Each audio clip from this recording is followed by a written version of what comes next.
Alright guys, we are cutting a male shirt today. The first thing we need is the chest measurement divided by 4. Chest measurement divided by 4. The next thing is the person's length plus sewing allowance. Don't forget to always add your sewing allowance. The person's length is 29. I did 30 inches. The next thing is the neck width, like how wide you want your neck to be. So for most guys, we use 3 mostly. We use 3. Then for the lowness of the neck, we use 1.5. I'm cutting the back of the shirt first, and that's because of the way a guy's shirt is structured. The back always comes forward to the front in the shoulder part. The next thing is the person's back measurement divided by 2 plus 1 inch sewing allowance. Back measurement divided by 2 plus 1 inch sewing allowance. The next again is the person's armhole. The person's armhole divided by 2. So the person is using 20. You divide 20 by 2, you have 10. Then you draw a straight line to meet your back measurement. Then I took from the shoulder to the chest, from the shoulder to the waist, which is like 19 inches, and down to the hip part. So I took the waist measurement. For most people, the waist is still usually smaller. Only for all the sugar daddies that always have bigger stomach than every other part. Then I connect all the lines together, the hip line, the waistline, and the chest line. That is me connecting it together. The next thing is to curve my neck part. If you have your curving ruler, please choose it. If you don't, please know how to use your hand.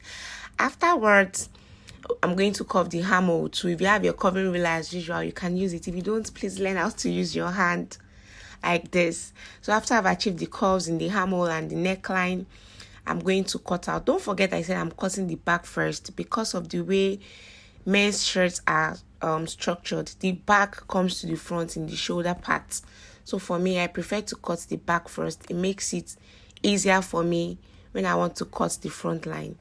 So this is me cutting out what I already chalked out on my pattern, on my fabric rather. I move to the neck part. I cut it out. Don't forget the neck part is 3 inches wide and 1.5 inches low. So I remember that I wanted the person's shirt to be longer, so I added 1 extra inches. If you notice, I didn't cut the exact part. So we move to the back part. You lay your fabric as usual again. This is it. I lay my fabric as usual again. Then I put the front part on the back part. But in this case, if you check that upper part, I made this come up a bit, like 1.5 inches. It come up like 1.5 inches before I now put the lower fabric. So it's 1.5 inches longer in the upper part than the lower fabric, and I made the sides bigger. That's for the button allowance and the overlapping. So I made it 3 inches for my button allowance and overlapping, and 1.5 inches longer up. That's just it. You know, we already have it structured. Can you see I'm chalking out the 1.5 inches I made longer in the upper part, rather 1 inches. Then I'm taking my neck for the front. I made the neck for the front 3 inches, measuring from that 1.5 inch I left, and I'm cutting it out. Cut out the armhole that you already have. You cut out the sides, so nothing special in the back, just that you make it 1 inches longer in front, and you make the neckline 3 inches lower. The wideness of necks are always the same. I always say this in my video. The wideness of necks are always the same. The only difference for your necks is the lowness. So after I cut the back, I'll come back to this up part. Remember, I left 1 inches above there. So I'm going to measure it to make sure it's 3 inches from that 1 inch I left up. And I'm going to curve my neck as usual.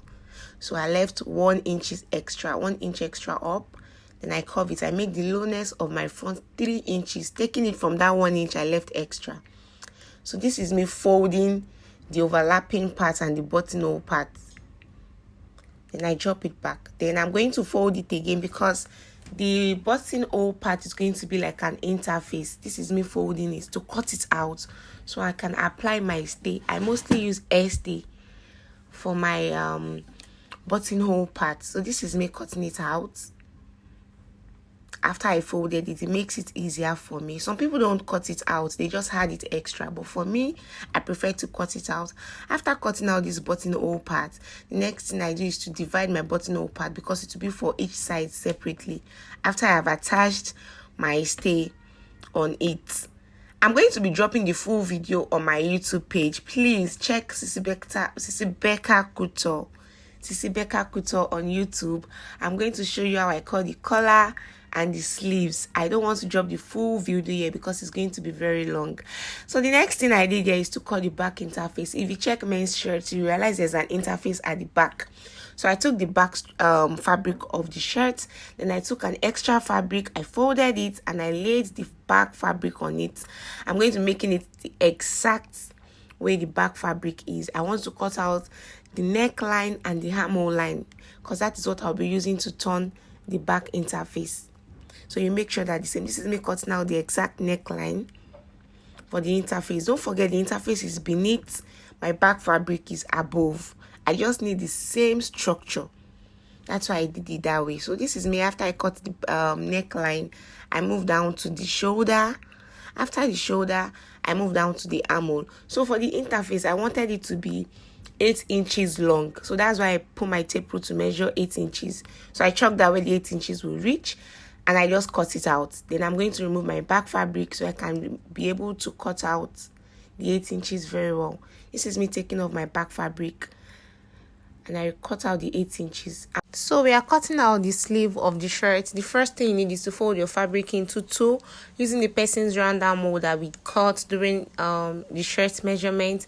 Fold it into 2, get the person's armhole divided by 2 and 2 inches extra allowance. Then the length of the sleeve, wherever you want the sleeve to be. This is a shirt sleeve, so I'm using that shirt length. I used 12 inches actually. So after that, I took 6 inches off the upper part and 2 inches the lower part. Then I'm going to curve from that 2 inches. I'm going to take it up to where that 6 inches. If you have your ruling set, it's good for you. If you don't, you can use your hand. The next thing I need is the person's round sleeve measurement.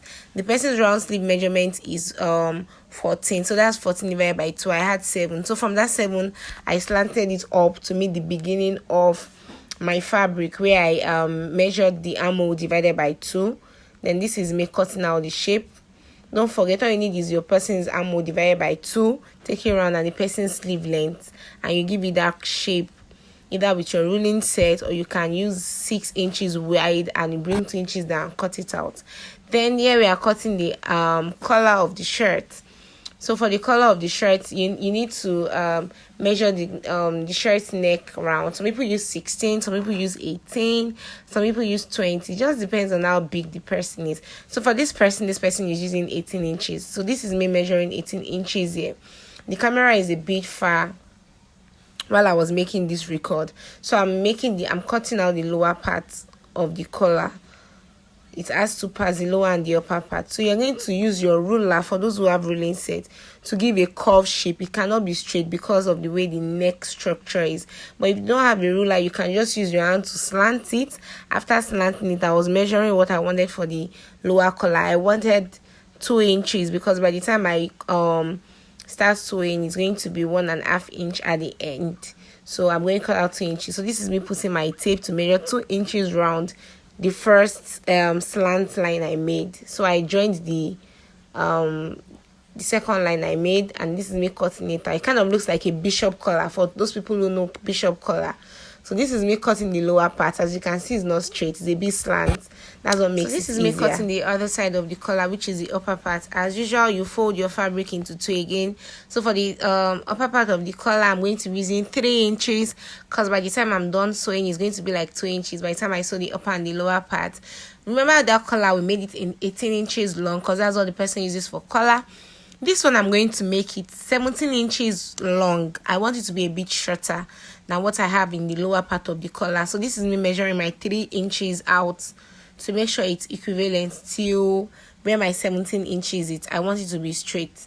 So you're going to measure your 3 inches till you get to where your 17 inches is. I mean, for the 17 inches, I'm talking about the wideness of the collar, the longness rather, how long you want it to be, and that's due to the round neck we're having. So this is where I've measured my 17 inches long and 3 inches wide for the upper part of the collar, and I'm going to cut it out just like you can see in the video. I'm going to cut out. Remember, we already cut the lower part of the collar, which looks like a bishop collar. For those who know what bishop collar looks like, it has to be slant. It cannot be straight. If it is straight, you'll not enjoy your collar. So after cutting this out, the next thing I'll just do is I'm going to give it that slant shape because that is how the shape of your collar looks like. I'm going to give it that slant shape. After giving that slant shape, I'm going to curve it a bit because the bishop collar is curved, and that's all. I'm just going to curve it, as you can see.